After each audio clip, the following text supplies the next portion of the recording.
Hi, fourth graders. Welcome to our next part of our solving problems lesson. If you remember last week, we started talking about the steps that you can take for solving problems.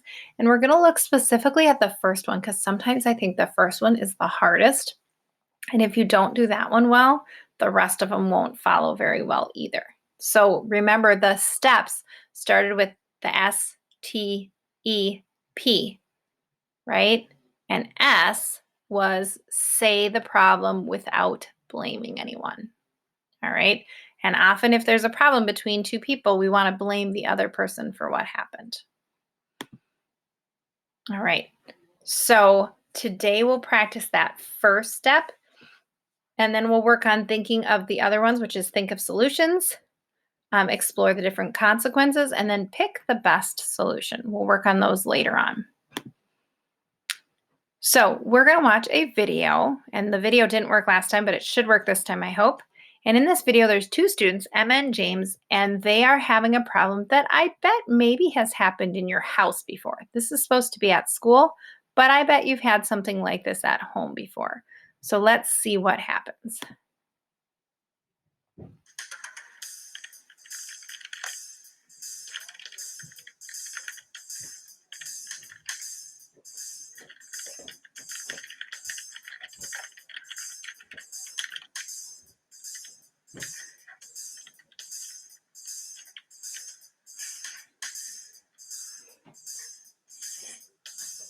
Come on, it's my turn.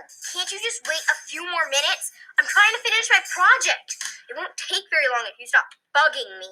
No way, it's my turn. Come on, you can finish later. I'm busy later. Besides, you're not even going to work on anything important. The game is important to me. See? You're just wasting the time that I could be finishing this report. You're wasting my time that I could be playing the game. Come on, it's my turn. Just let me finish. You're always hogging the computer. You're always getting on my nerves. Hey, what's going on here? He's not letting me finish my report. She's hogging the computer. It's my turn. Go use a different computer. All the other ones are being used. Okay, I think you both need to calm down so that you can try to solve this problem.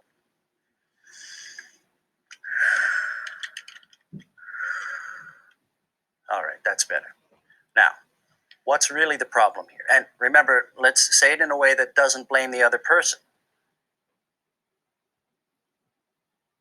And did you see how they both kind of looked when he said, let's do it in a way that doesn't blame the other person? That is the tricky part, right? So in this situation, oh, sorry about that.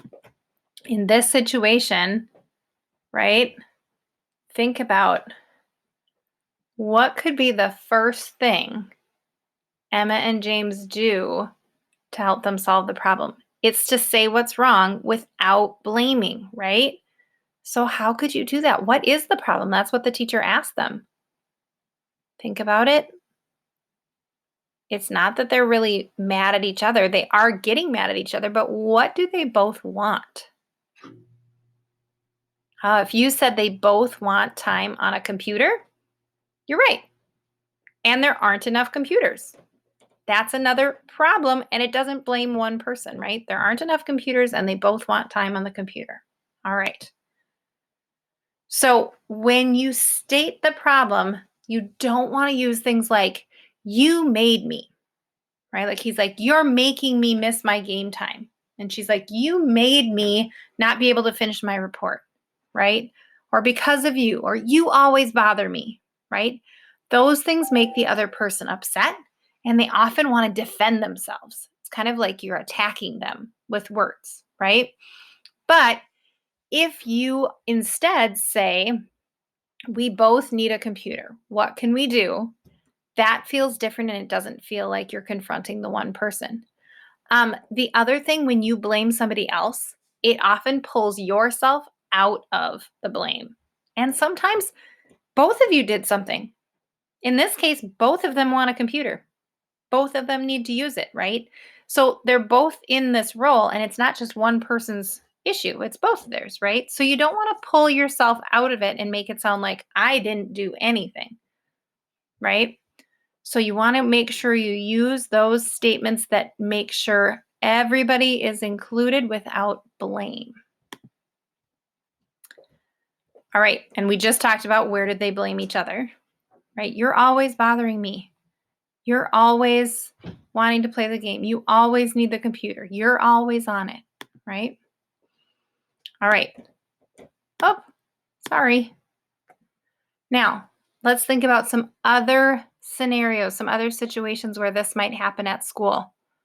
There's only one ball to play with, maybe kickball, maybe to play basketball, right? Whatever it is. Listen to student 1. He stole the ball I was playing with. Listen to student 2. She knows I'm supposed to have that ball today. I'm supposed to use it. How could you say that problem without blaming either student? How about the problem is we only have one ball and we both want to use it? Similar to the computer, right? That doesn't blame anybody, and it makes them think about problem solving, like what could we do to fix it, rather than blaming and saying you stole it or you always take it. All right, second one, tag. She's supposed to be it now. She's cheating.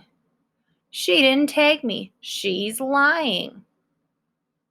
Ooh, if I call somebody a cheater or a liar, they immediately become defensive. And they say, oh, they were calling me names. They're mean. They're not, right?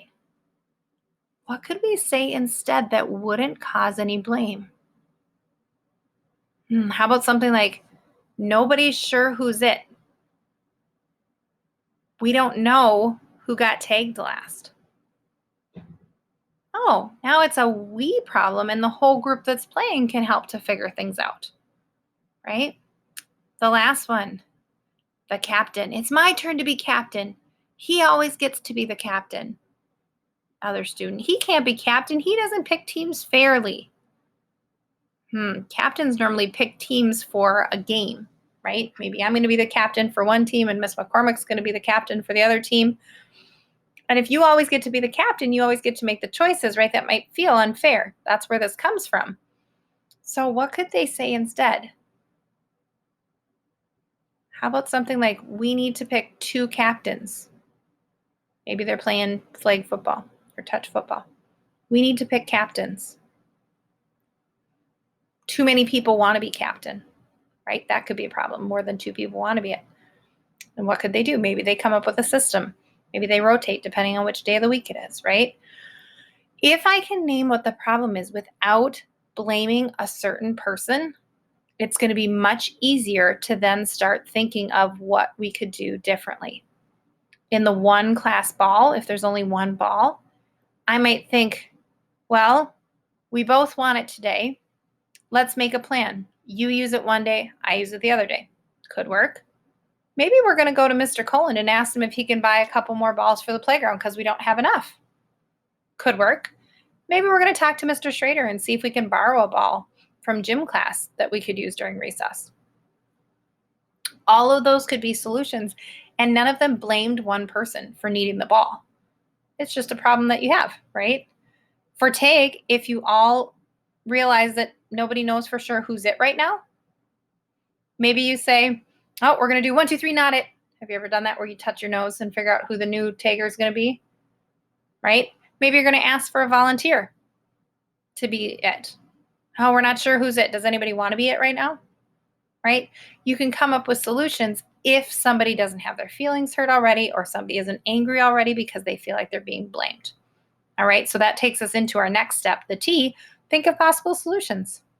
All right, have a great day, and I hope if you have any problems with somebody today, you're able to use this idea of say what the problem is without blaming anybody. That can be the hard part.